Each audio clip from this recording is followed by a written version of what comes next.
अरे बोले वो कोई खेलने की वस्तु थोड़ी है, वो एक देवता की मणि है। जामवंत जी कहे इतना है तो युद्ध करो, ले जाओ। तो दोनों के बीच मल्ल युद्ध हो रहा है। मल्ल युद्ध यानी कुश्ती। अच्छा, अब जब आप किसी से हाथापाई करते हैं, लड़ते हैं, आपको समझ आ जाता है कि सामने वाला कितना शक्तिशाली है कि नहीं है। हाथापाई करो तो समझ आ जाता है। तो दोनों के बीच कुश्ती हो रही है, तो जामवंत जी को समझ आ गया है कि ये चाहे तो मुझे तुरंत मार सकता है, पर ये पता नहीं दाव पलट रहा है, खेल खेल रहा है ये जबरदस्ती का, मार क्यों नहीं रहा है मुझे। भगवान कुछ देर तो युद्ध करते हैं, कुछ देर बाद भगवान को लग रहा है बहुत समय हो गया, तब भगवान ने धनुष उठाया। धनुष उठाकर जैसे ही बाण खींचते हैं कि जामवंत जी को साक्षात मर्यादा पुरुषोत्तम श्री राम के दर्शन हुए। बोलिए श्री रामचंद्र भगवान की। अब राम जी के दर्शन होते ही तो उन्होंने चरण पकड़ लिए, प्रभु मैंने आप पर हाथ उठाया। भगवान कहते नहीं नहीं, मैंने ये करवाया तुमसे। क्यों करवाया? बोले रावण वध के बाद सब प्रसन्न थे सिवाय तुम्हारे, तो मैंने तुमसे पूछा कि तुम्हें प्रसन्नता नहीं है। तुमने मुझसे कहा था कि रावण बहुत बलशाली था, मेरी इच्छा थी मैं उसके साथ मल्ल युद्ध करता, पर मेरी इच्छा तो इच्छा ही रह गई। तो मैंने तुम्हें वचन दिया था कि मैं तुम्हारा युद्ध रावण से भी ज्यादा बलशाली पुरुष के साथ कराऊंगा। मैंने अपना वचन पूरा किया, अब मुझे वो मणि दे दो। जामवंत जी कहते हैं दहेज में दूंगा। देखिए, आज ये शब्द बहुत ही नकारात्मक हो गया है, पहले ऐसा नहीं था। कहते हैं ना, व्यक्ति चीजें बिगाड़ता है। हर चीज हमारे अच्छे के लिए, भले के लिए बनाई गई थी। तो पहले खेती इत्यादि तरीके के काम होते थे जहां पर महिलाएं, तो पति पत्नी ने अपने अपने काम बांट के रखे थे। तो यहां पर जो बेटी है, उसके पिता अपनी बेटी की सुरक्षा के लिए अपनी मन से चीजें देता है या धन देता है, जो सिर्फ बेटी के पास ही रहता है। वो इस्तेमाल करती है उन चीजों का कि कभी अगर कोई दिक्कत आई तो वो किसी पर निर्भर नहीं है। तो पहले पिता माता अपने मन से देते थे, आज लोग मांगते हैं। पहले मांगा नहीं जाता था क्योंकि किसी और के लिए होता नहीं था ना, वो सिर्फ बेटी की सुरक्षा के लिए होता था। तो बेटी का परिवार देखता था क्या करना है क्या नहीं। तो इसीलिए आज इस शब्द का मतलब बदल गया है, पहले ऐसा नहीं था। तो उन्होंने कहा दहेज में दूंगा। भगवान कहते दहेज का मतलब समझते हो? बोले हाँ, आपको मेरी बेटी के साथ विवाह करना पड़ेगा। भगवान कहते मेरा विवाह हो चुका है। बोले आपने कौन सा यहां मर्यादा पुरुषोत्तम होने का व्रत लेकर रखा है? मर्यादा कहती है एक ही पति एक ही पत्नी होनी चाहिए। लेकिन जो राजा इत्यादि पहले होते थे, क्योंकि एक बात यह भी थी कि जो पुरुष है वो पहले कम होते थे, क्योंकि युद्ध में रहते थे, अधिकतर शहीद हो जाते थे, मर जाते थे, महिलाएं ज्यादा होती थी। तो इसीलिए एक व्यक्ति की पत्नियां एक से ज्यादा होती थी। तो राजा उस वक्त एक से ज्यादा पत्नी रखते थे।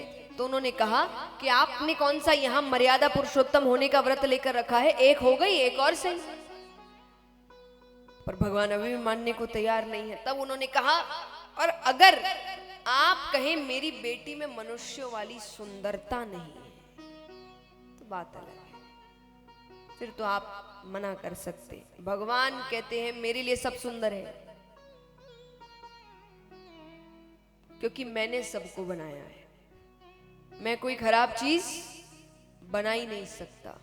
ये तुमने बना दिया कि सुंदरता का एक रूप होता है। अगर एक रूप होता तो मैं सबको एक जैसा बनाता, पर मैंने सबको अलग बनाया है। आप अगर ध्यान से देखें, हर व्यक्ति दूसरे व्यक्ति से अलग दिखता है। तो भगवान कहते इसीलिए क्योंकि हर व्यक्ति अपने आप में सुंदर है, क्योंकि उसके जैसा कोई और, यही तो सुंदरता है, उसके जैसा कोई और नहीं है, वो अपने आप में सुंदर है। भगवान कहते तुमने चीजें खराब करी कि सुंदरता एक होती है, यही व्यक्ति सुंदर होता है। मैंने ये नहीं बनाया था, मैंने तो सबको सुंदर बनाया था। तब भगवान जामवंत की पुत्री जामवंती के साथ विवाह करते हैं। अब सत्रदिक राजा को वो मणि देते हैं, वो माफी मांगने लगे। भगवान कहते मैंने माफ किया। बोले ऐसे नहीं, आपको मेरी बेटी से विवाह करना पड़ेगा। भगवान कहते मेरा विवाह हो चुका है। बोले एक हो गया, एक और सही। तो उनकी बेटी सत्यभामा के साथ भगवान का विवाह हुआ। इसी प्रकार अलग अलग कारणों से कालिंदी, सत्या, श्रुति, वृंदा, लक्ष्मणा 8 विवाह भगवान के हुए। बाकी बचे कितने? 16,000। इनके बारे में थोड़ी देर बाद जानते हैं, आपसे एक ही नहीं संभलती।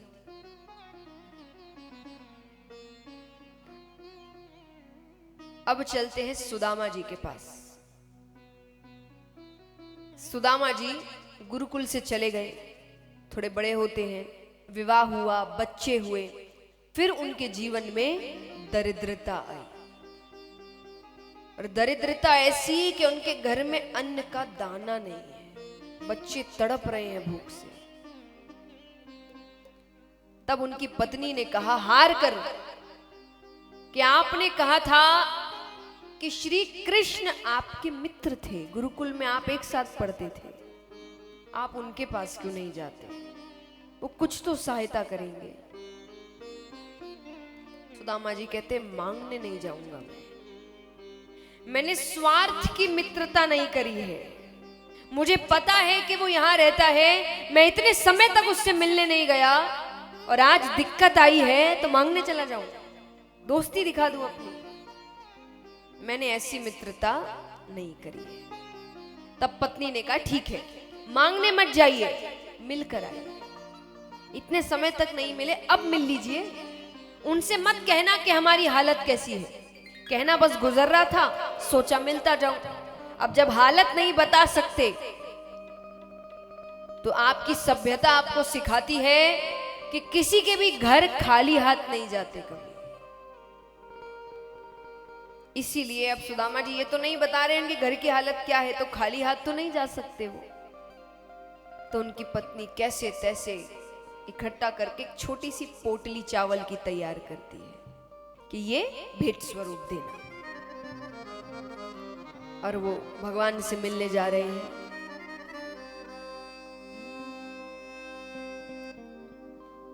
देखो देखो ये गरीबी, ये गरीबी कहा, शाम के दर पे विश्वास लेके आया। कैसा विश्वास? मेरे बचपन का यार है मेरा शान,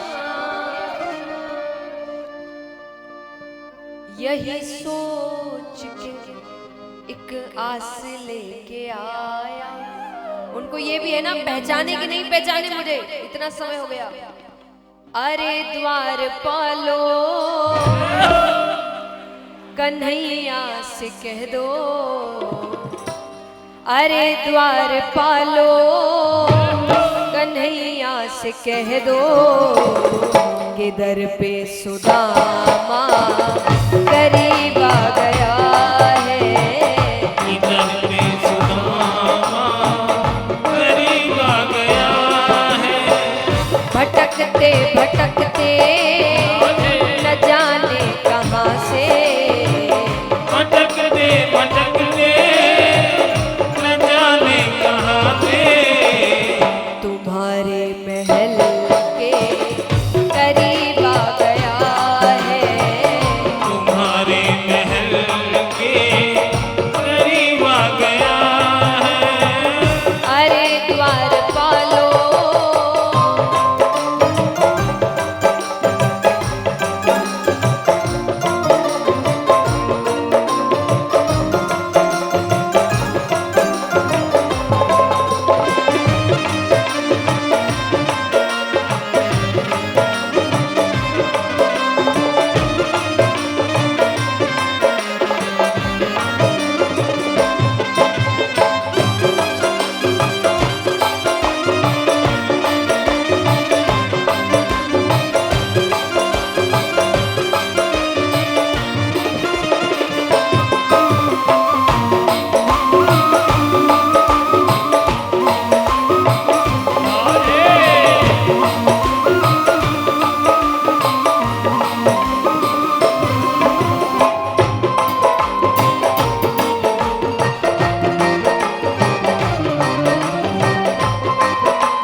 जैसे जैसे कह रहा हूं ना वो सब जाकर कन्हैया से कह दो। क्या? न सर पे है पगड़ी न तन पे है जामा, न तन पे है पगड़ी न तन पे है जामा, बता दो कन्हैया को नाम है सुदामा हो। बता दो कन्हैया को नाम है सुदामा हो। बता दो कन्हैया को नाम है सुदामा हो। बता दो कन्हैया को नाम है सुदामा। बस एक बार मोहन से जाकर ये कह दो, बस एक बार मोहन से जाकर ये कह दो कि मिलने सखा बद नसीब आ गया है। कि मिलने सखावत नसीब आ गया है। अरे द्वार पालो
द्वारपाल सोच रहे हैं इतना कह रहा है तो जाकर कही आते हैं। एक द्वारपाल अंदर जाता है और जैसा जैसा सुदामा जी ने कहा वो सब भगवान से कहकर आता है।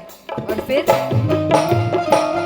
ये सुनते ही दौड़े चले आए मोहन, ये सुनते ही दौड़े चले आए मोहन, लगाया गले से सुदामा को मोहन हो।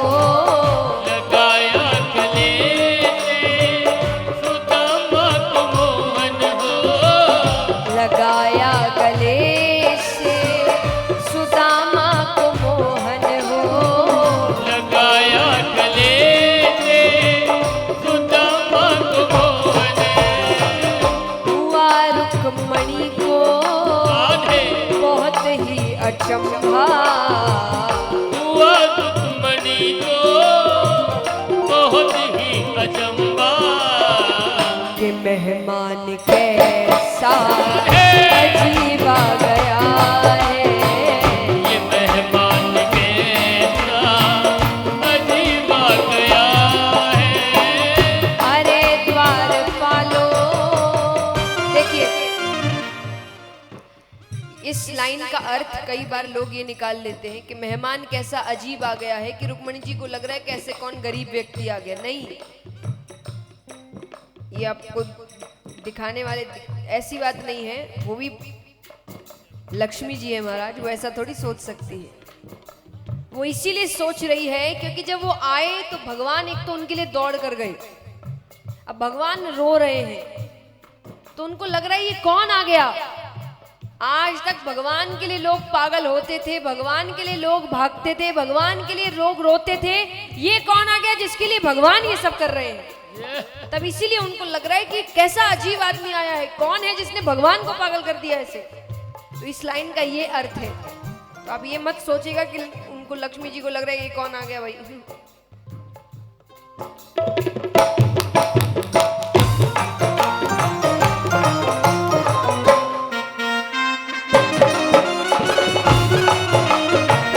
बोलिए द्वारिकाधीश की।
ठाकुर जी अपने बराबर से सुदामा जी को बैठाते हैं और चरण धोने के लिए जो जल लेकर आते हैं उसे हाथ भी नहीं लगाते, क्योंकि जैसे ही नजरें चरणों पर पड़ती है सुदामा जी के पैरों में कांटे चुभे हैं, छाले पड़े हुए हैं। भगवान को इतना रोना आता है कि ये पहले क्यों नहीं आया मेरे पास।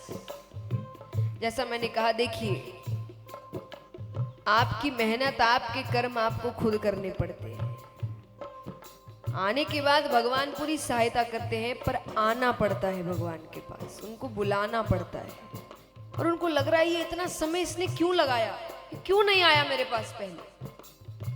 तो बराबर से अपने सुदामा बैठाए,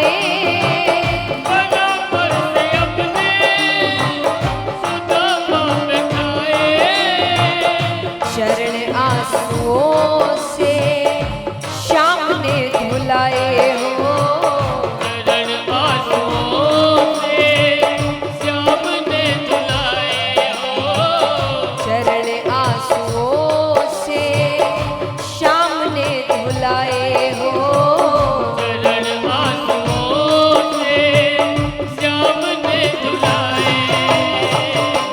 रोते कन्हैया रोते सुदामा, रोते कन्हैया रोते सुदामा, मित्रता में कैसा भाव आ गया है, मित्रता में कैसा भाव आ गया है।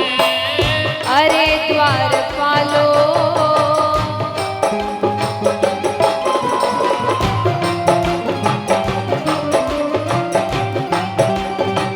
बोलिए हारे के सहारे की।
क्या लेके आए?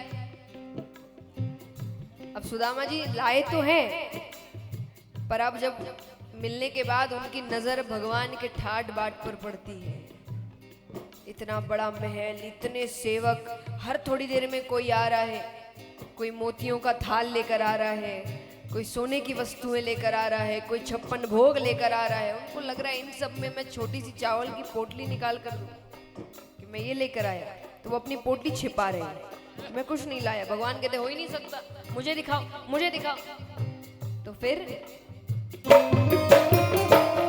लगे फिर सुदामा पोटली छिपाने, लगे फिर सुदामा पोटली छिपाने, दीनता को अपनी कैसे बतावे हो, दीनता को अपनी कैसे बतावे हो, दीनता को अपनी कैसे बतावे हो। दीनता को अपनी कैसे लेकिन बतावे। छीन के कन्हैया राधे लगे उसको खाने, छीन के कन्हैया लगे उसको खाने, 56 भोगे का स्वाद आ रहा है, 56 भोग का स्वाद आ रहा है। अरे द्वारपालो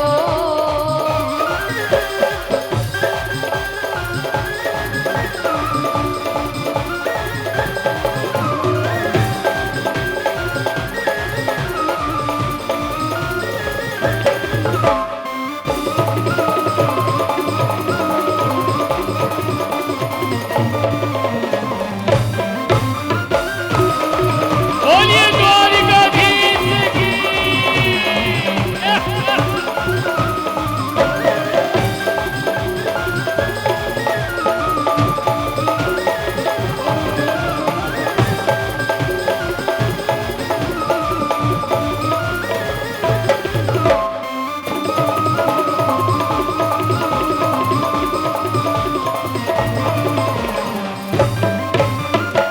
श्री राधे।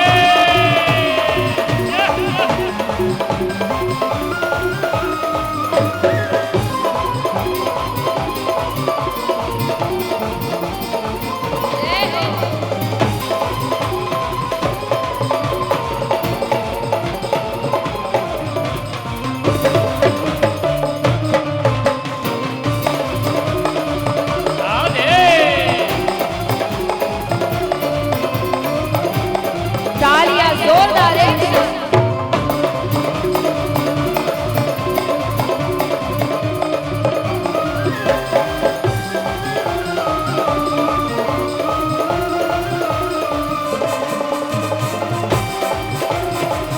राधे।